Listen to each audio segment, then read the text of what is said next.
It's cool. And we're doing all these guerrilla parties throughout town, as you say. And yeah, it's a nice little labor of love, you know. So with these cafe raves, which is you hop from like an hour or maybe in a 1.5 hour from like a very vintage bar. Yeah, we kind of look for, you know, everybody knows these hole in the wall alcoholic bars, you know, where there's 2 people are sitting on the bar and there's nobody. We go to 4 of those bars on one night, and we take along 200-300 people and a sound system on wheels.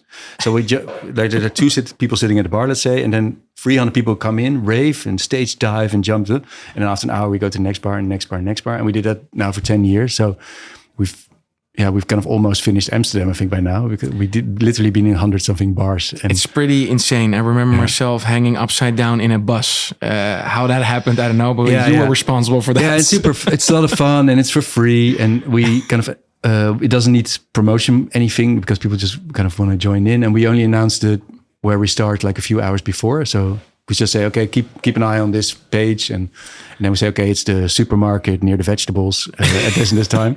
And then all of a sudden you have like 10, 15, 50, 100 people bumping in there, and then we can go to the first.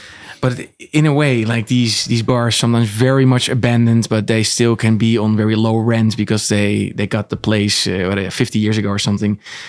You're almost helping them in an economic sense. Like they are doing a lot of money in an hour. Yeah, like, we don't do this in a year. Yeah, and they're kind of all of a sudden young, nice looking people there and things like that. So they always ask us back and stuff, and they kind of probably don't really kind of know that we're also sometimes picking them for the ironic side of things. So there's that. Well, actually, I'm having my album in November, and we're doing a release in the Ministry in London, and also I wanted to do a release in Amsterdam. And I was thinking, I need like this sort of nice, cozy 200-300 people party. Which clubs I do? I was kind of thinking and brainstorming about it, and I was like, nah, that's ridiculous. We have my own guerrilla bar thing, which has exactly 200-300 people, and it's like super nice. So I'm gonna also present my album in some dodgy bar somewhere. It's fun. I like how you kind of combine kind of the bigger commercial things with some more of these unique incentives that you're just creating, because it keeps it fun. It keeps it very dynamic. Like it's almost like a symphony, you know, a piece where sometimes it's very loud and sometimes it's a little bit softer.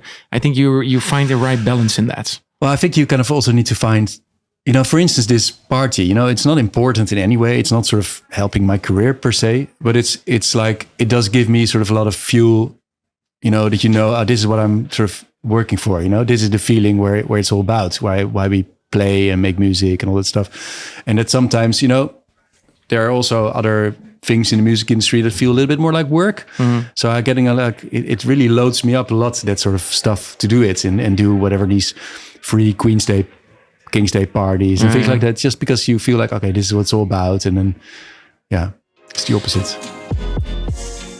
Hey there, I appreciate you watching the video. If you like this one, check out this video or that video. And if you want to support the channel, make sure to click on top of my head on the logo and subscribe to the channel.